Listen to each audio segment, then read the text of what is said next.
Hi there, welcome to the new Qlik Sense tutorial video, and in this tutorial video we will going to look at Qlik Sense DayNumberOfYear function, which is a very straightforward function, and what it shows is basically, or what it gives you back is basically number of days the number that has been passed based on timestamp you are providing. So if you are saying, let's say 10th of January, then how many days have been passed from 1st January to 10th of January. Optionally, you can also specify the month. Let's say you are in May, but you want to calculate from 1st of March how many days have been passed. Then you can say, 3. So let's look at in the backend the data. So over here you have a pay table, and which has invoice received and invoice paid. And let's say we want to understand how many days have been passed from the start of the year based on invoice received date. Alright, so to do that, what I'll do is create a new table, and we will say days underscore from year, or year start, FROM, days from year. And we will simply say load star. Star will going to load all the columns over here, and we will say days number. Let me just quickly check the function. Day number of year, not days. So day number of year, and here we will specify the invoice REC.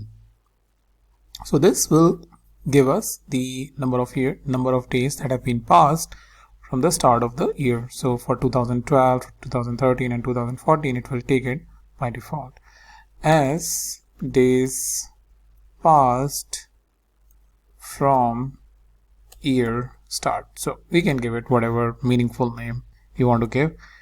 Can be as long as this, or can be as short as you would. Be creative in identifying the name. Give it a resident to reference the table, pay table. So now we are good.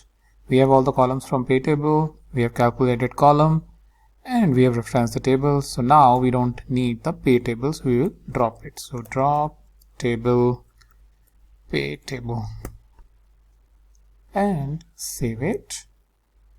Load it, close, come to analysis, and we will take the table to view this, add the dimension invoice received date, and add one more dimension, which is day passed from year start. So in case of 28th of March, 88 days have been passed. When it is 10th December 2012, 345 days. So sounds fine, right? And similarly for 11th of December 2013, you have 346 days. 7th of July, you have 189 days, so on and so forth. So similar column, similar calculation, you do it in the front end by specifying the measure days number. I'll just check. I can't really recollect what was day number of year. I was hoping it should give me as an auto complete one, but it has not. Day number of year. And now what I'll do is simply again specify the invoice received. So first let's check the number is same. Yes, the number is same, so no problems. You can specify wherever you want. The only difference is in the backend you will take it in a dimension or a measure based on if you are doing any calculation, and similarly for front end you will specify a measure for day number of year. Now one thing which I will do is I will say start month is, let's say 3, which is March. I'll click apply, and we will see the dates are adjusting accordingly. So for 28th of March, 28 days, because the date is starting in March, right? So that's how you can really do the calculation based on the date you are specifying. And one more thing I will just highlight over here is 5th of Feb 2013 and the days is 342. Reason being is the date is starting in the March. So that's something you need to take into account whenever you are specifying the start month, that the calculation will be adjusted accordingly. So that's pretty much it for this video, and I'll meet you in the new video with the new topic.